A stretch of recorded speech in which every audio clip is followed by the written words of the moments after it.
Hello friends, this is Avdesh Nagar from Finance Aja, or I will request all of you to please subscribe to our videos. We provide very useful financial information which will help you in your personal financial matters. So आज मैं बात करता हूँ balance advantage fund की।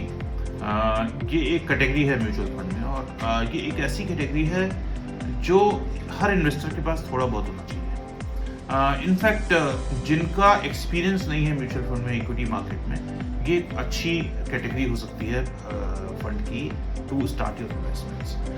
हम just to explain you ये कैसे operate करता है। और एक्चुअली मार्केट बहुत अगर हाई है ना, तो बैलेंस एडवांटेज फंड एक अच्छा इन्वेस्टमेंट हो सकता है, बहुत ज़्यादा रिस्की म्यूचुअल फंड से निकलकर बैलेंस एडवांटेज फंड जाना। तो balance advantage fund equity, debt और आर्बिट्राज तीनों में मेंटेन करता है।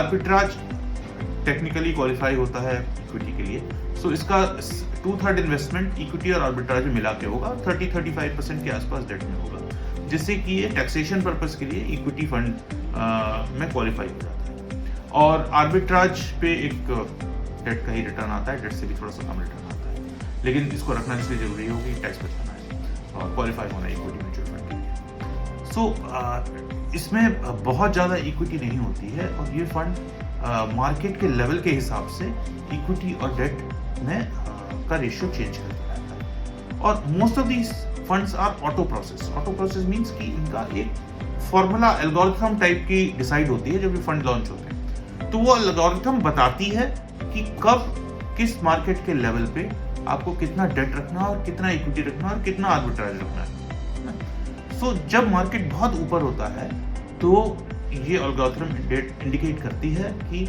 आपको इक्विटी का पोर्शन घटा के आर्बिट्राज बढ़ा लेना है या डेट बढ़ा लेना है।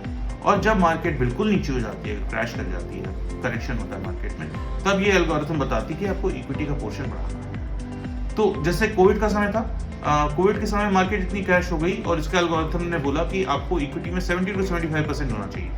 तो बैलेंस एडवांटेज फंड्स ने उस समय बड़ा अच्छा रिटर्न दिया और फॉल नहीं हुए ज़्यादा, क्योंकि जब मार्केट क्रैश हुई थी कोविड के टाइम पे, तब लोग खाली 30-35% इक्विटी में थे, और फॉल होने के बाद ये 70-75% हो गए। तो इनकी रिकवरी बहुत फास्ट हुई, इनका क्रैश ज़्यादा नहीं हुआ, और ये बहुत जरा से ऐसे मार्केट से इनका लॉस चला गया था, and then they made profit. ये कभी भी इक्विटी फंड जितना प्रॉफिट शायद आपको ना दे लॉन्ग रन में, लेकिन ये मार्जिन ऑफ सेफ्टी रखता है, एक सिक्योरिटी रखता है। अगर मार्केट बहुत ज़्यादा भी फॉल करता है ना, तो बैलेंस एडवांटेज ऐसी कैटेगरी है जो बहुत फॉल नहीं करता है।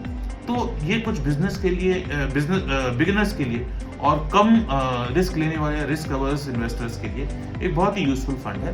तो please contact your financial advisor and ask him about balance advantage fund if you have not invested as yet, और या आप अगर बहुत कम आपका पैसा इन्वेस्टेड है। मेरे ख्याल से एक हाई लेवल मार्केट पे ये सुझाव अच्छा है कि आप थोड़ा पैसा रिस्की फंड से निकाल के बैलेंस एडवांटेज फंड में शिफ्ट कर दें।